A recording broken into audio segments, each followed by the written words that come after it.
Okay, ready? 3, 2, 1.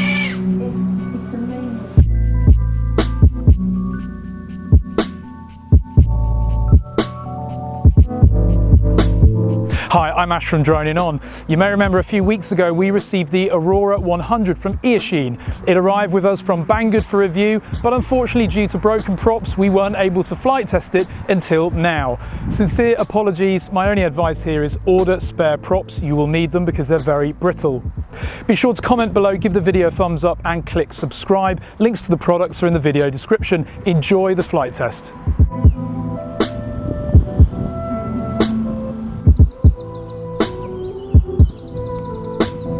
So we're at the field, it's a lovely sunny day here, beautiful blue sky. There's a little bit of a breeze, but nothing significant, so it shouldn't pose any problem.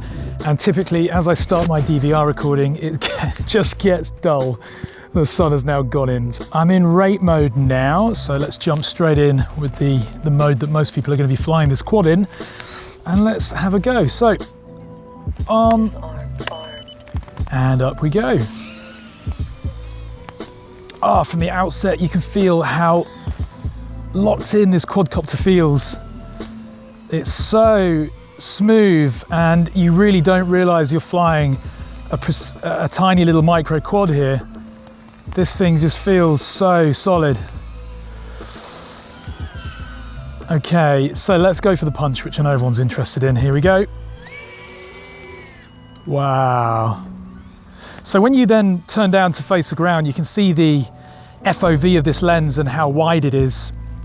I'm getting quite a bit of breakup at the moment, which is odd. Now I know that the circular antenna on this one had a few issues, got squashed actually by me. So it could be an antenna issue. I've actually ordered some little dipole antennas just to replace it, but let's do that punch one more time. That's really nice. And I've got air mode enabled here. And when I did the loop there at the top of that punch out, you see how stable it is. So let's try and pick up a bit of pace now. Okay, upping the throttle a bit here.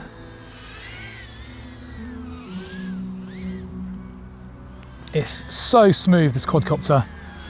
So smooth. Roll rate is quite slow. It's quite subdued, I guess, but you can easily increase all of that by plugging it into the flight controller. Take it a little bit further away. And it just flies really, really beautifully. Quite a nice sound to it as well. A little bit of a scream, but not too screechingly loud.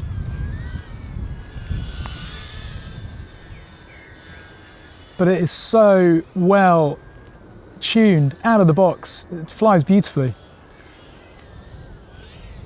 Oh, even when you hit a tree. Whoops, okay, we'll go and recover it. Now we've got some stats there you can see after the flight, minimum battery, etc. Minimum RSSI, 33%, that's quite low. That could be my Tyrannus, which I had to repair recently. Maximum altitude obviously is blank. Milliamps is to be ignored. It doesn't seem to be set up correctly that. Obviously we've not consumed 1300 because the battery is only a 500 on this. I think I've got fitted to it at the moment. So we'll go and recover the quad. I've got my beeper attached and then we'll give it another try. And here is the first issue with this quad. It ships with such brittle props, you are going to break them. Now that wasn't a hard crash, but this quad doesn't like twigs. So replacement prop now fitted and ready for another round. Let's go. Okay, we're all plugged in, so let's give it a go. Back into rate mode, arm, and up we go. Be prepared to replace a prop each time you crash this little quad. These props are stupidly brittle. It's so floaty, this. Throttle, it's hovering at mid-throttle here. The FOV is very, very wide on this, perhaps a little bit too wide for some actually. You know, you really do see that effect once you rotate the quad around and face the earth after doing some sort of maneuver. Also need to give it more tilt on this camera because I can't get to full speed. I've actually got a battery warning, so let's bring it back towards me actually. As a final test, I had to go at some higher speed proximity tree flying. Now I'm not an expert, but the Aurora 100 is a really dependable quad and it felt really solid and responsive. In comparison to the King Kong Q90 brushless that I reviewed recently, this is a far better tuned, faster and more powerful quad. It's built with weight, speed, performance and specification in mind, unlike the Q90. Although I maintain that the Q90 is still a lovely quad to fly. The Aurora 100 is also fairly crash resistant, besides the brittleness of the standard props for which you'll need many spares. However, push this quad to the limits and the weakness of the thin main carbon frame comes to light. For my final flight of the day, I got a little bit too adventurous and attempted to punch out above some trees. Sadly, my dodgy VTX antenna meant that I lost clear video, and consequently my disorientation meant that I dropped to the ground from quite a height. The damage was a few broken props, but most frustratingly a snapped arm, which isn't surprising considering how thin the carbon is.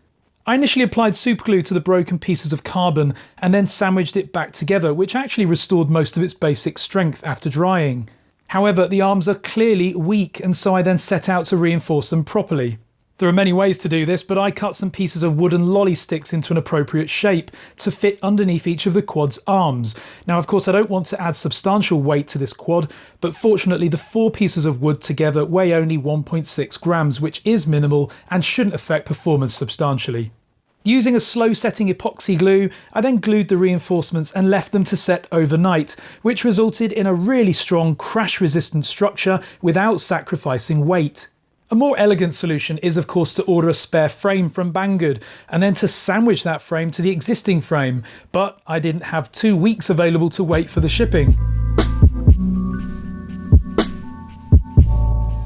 So let's summarise with our thoughts on the Aurora 100 from Eachine. It's a really high specification micro brushless, and it includes features that many micros do not, such as D-Shot speed controllers, configurable on-screen display, buzzer and even a disco LED strip. Considering the specification, it's cheap at only about £100 or $135, and that even includes a receiver. The PIDs are tuned nicely from the factory and it flies very solidly and loves acrobatics. The brushless motor power and weight ratio makes for a powerful little quad with an incredible punch for its size. And unlike quads such as the King Kong Q90, the Aurora 100 has a nice compact, low profile form factor. On to the negatives. The main carbon frame is too thin, which unfortunately can lead to broken arms. Now I have to insist that owners of this quad reinforce those arms. It ships with Betaflight 1.3.0, which is great that it's Betaflight, but that version does seem to cause FODs, which means flip of death. This causes a quad to fall from the sky when performing rolls or flips.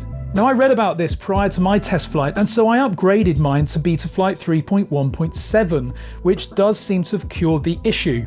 If you're interested in an upgrade how-to, comment below and let me know.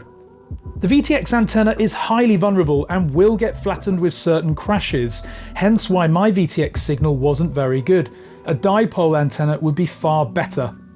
And finally, the camera FOV or field of view is slightly too wide for me, but FOV is a very personal preference, others may love it. Overall, the Eachine Aurora 100 from BangGood is a great micro brushless quad. It definitely flies better than the King Kong Q90. Now as a BangGood own brand, their products are getting better and better, and the next 12 months will be very interesting to see what they release next. I hope that this review was useful. Please give the video a thumbs up, comment below with your questions or thoughts, and of course click subscribe. The new King Kong 90 GT brushless has just arrived with me for review, as has the Walkera Rodeo 110, so keep following the channel and thanks again for taking the channel above 3,000 subscribers.